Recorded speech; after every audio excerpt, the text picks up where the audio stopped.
Hello everyone! After finishing up the Legionfall Campaign, the heroes of Azeroth, they're rewarded with a unique class mount.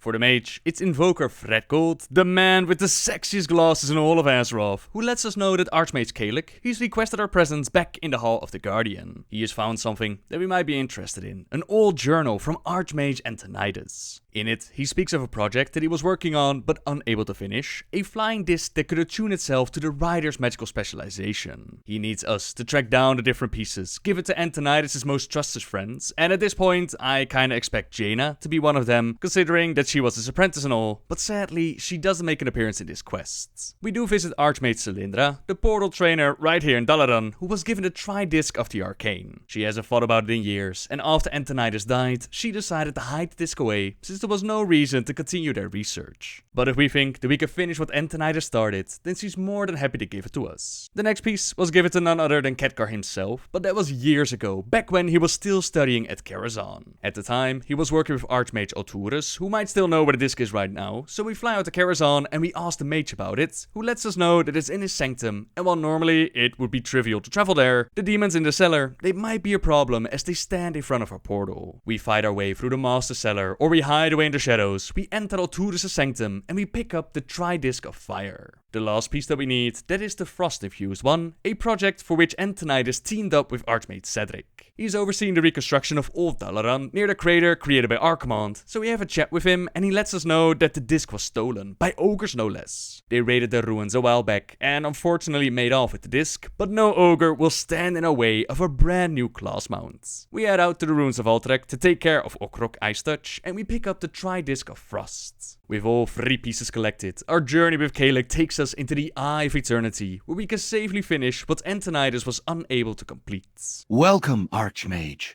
I hope you are prepared for what is to come.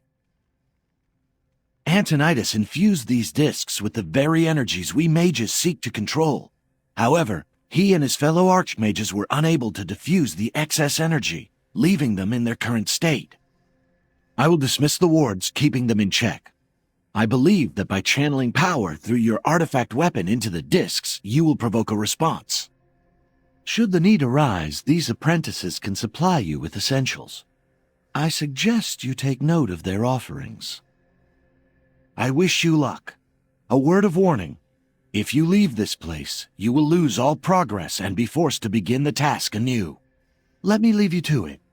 I will monitor your progress from afar. Kalecgos goes into dragon form to get a better spot for the show, as the job of getting rid of this excess energy, that falls upon us. Apprentice Tasca will sell us food that offers a nice buff or simply heal our wounds. Apprentice Lumen, he offers to repair our gear, while Apprentice Alina, she sells special orbs for Ordohal resources, which can either increase our haste and movement speed, or offer a shield to either arcane, fire or frost damage. Now first up is the tri-disc of fire. We disperse the fire energy with our artifact, which spawns a primordial rage of fire. He can do a little sun charge, which rushes it forward, leaving behind a trail of fire on the floor. Rain of Embers, which makes it rain fire and it summons little scorchlings, that in turn will work hard on placing more fire on the field.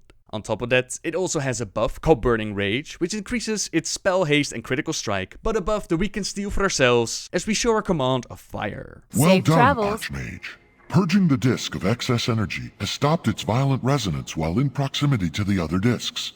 I trust the same will happen with the final 2.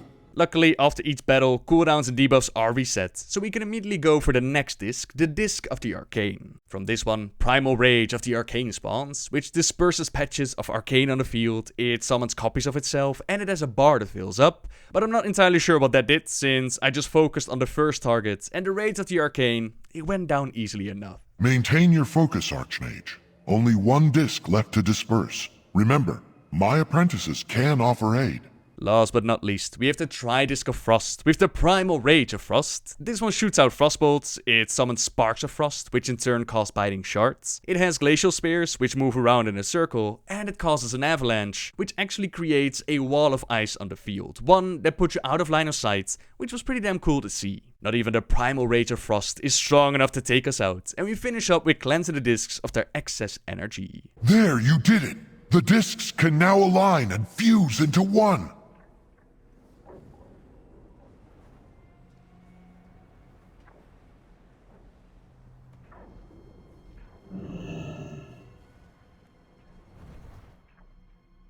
I did not know him well, but I have no doubt that Antonidas would be proud of what you have accomplished this day, Archmage. If you wish, I can return you to the Hall of the Guardian.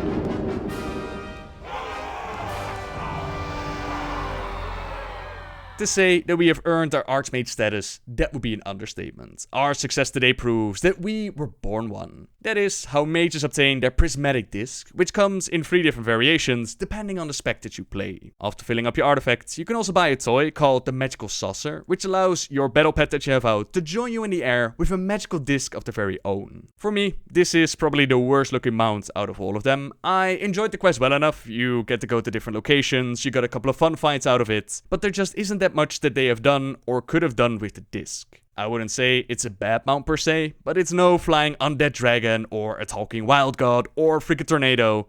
It's a disc and yeah, I'm not a fan. Ah well, they can't all be the best I suppose, but that is all I have to say about this questline. So as always, thank you very much for watching everyone. Subscribe if you like my videos, leave a like if you enjoyed this one, and until next time guys, see ya!